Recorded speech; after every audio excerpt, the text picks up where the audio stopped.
an issue that was raised in the or carried in the Observer newspaper, and it relates to a warning from the CEO of JPS, the Jamaica Public Service, warning that he's Hugh Grant, by the way, warning that solar, wind, and battery systems cannot sustain the electricity grid during hurricanes. Grant said that the country's experience during Hurricane Melissa underscored fundamental realities. When storms hit, the power system depends heavily on traditional dispatchable generation. As the country's sole grid operator, JPS plays a central role in determining how different sources of energy are integrated and maintained during periods of system stress. He says the reality is the 23% of our customers that were supplied post-Hurricane Melissa were supplied from thermal and fossil fuel resources. Grant said when you have hurricanes, renewables are unavailable. Days prior to the hurricane, there was no solar. During the hurricane, no solar. Post-hurricane, some of it was destroyed and is not yet back online. Wind is secured for safety reasons and is also unavailable. Well, Mr. Grant, here's a lick. After Beryl, right, which really glanced Jamaica, albeit causing a fair amount of damage to the grid, you remember that the fossil fuel, i.e., the oil-driven production of energy to the customer, was severely disrupted.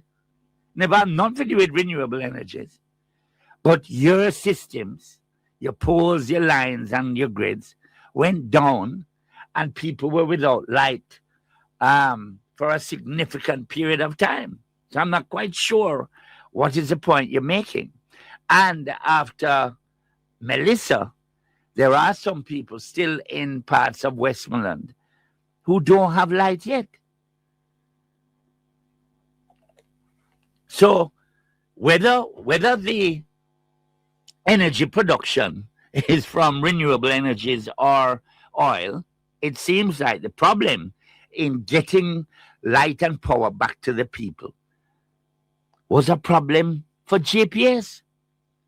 Not necessarily, it seems to me, the energy source, whether it be renewables or fossil fuels.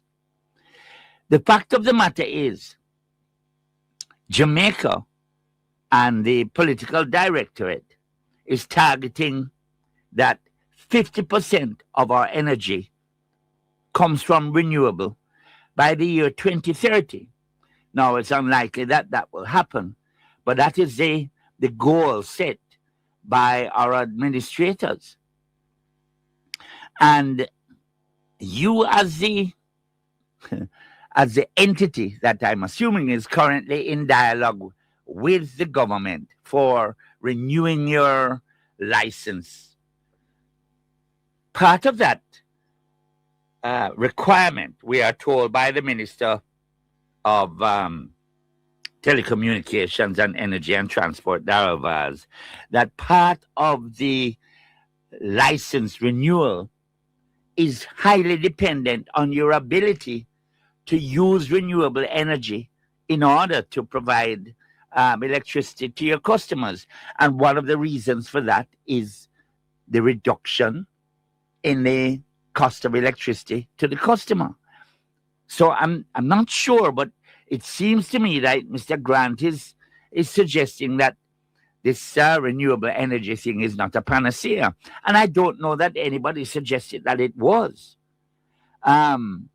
What most Jamaicans want is a reduction in their bills. Most businesses, in order to be competitive, want a reduction in their bills. And they see renewable energy as a route to that level of reduction. Now, if you had said, listen, we would, and I don't suppose you would, given that you want to increase your profits to your shareholders, but if you had maybe suggested or push people in this direction for individual homeowners, for instance, to invest more in renewable energy, and likewise for companies, I think that would be a better option. But your contention is that based on renewable energy, you raise questions about battery storage, which that technology, by the way, is improving all the time. You said that the longest battery storage you have right now is approximately 8 hours at utility scale. And you're suggesting that's the best that technology has to offer at the moment. But that technology, as I suggest, is changing. You also suggest that battery capacity is important because obviously when the sun isn't shining, then the solar energy is diminished. And if the wind isn't blowing, which is a rarity in Jamaica, then the wind power is diminished. But the fact of the matter is, as we go forward as a country that does not produce oil, certainly not yet anyway, renewable energy must be the way forward. Again, must be the way forward for homeowners, must be the way forward, I think, for mortgage companies who offer mortgages that should include a loan that allows people to invest in renewable energy. We need to move towards electric vehicles in a bigger way, because what Melissa has shown is that the problems associated with power companies and their ability to get up to speed quickly after a weather event like that. But add to the fact of what's happening globally in terms of, who knows, a crazy U.S. president just getting up and deciding that he's going to wage war on a major oil producer, not realizing or not being advised that the Strait of Hormuz is controlled by the Persians, and the fact that if they shut that down, 20% of the world's oil would be restricted. But that then impacts Jamaica because the price of oil goes up and up and up.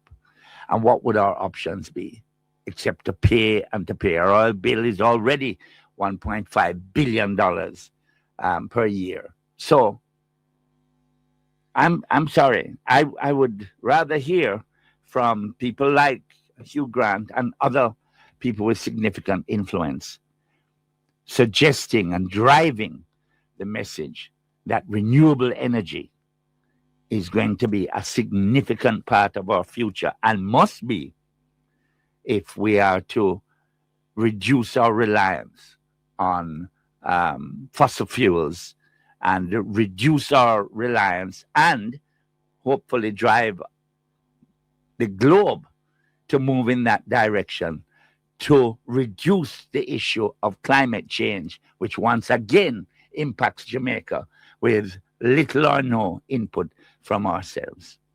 That's my view this morning.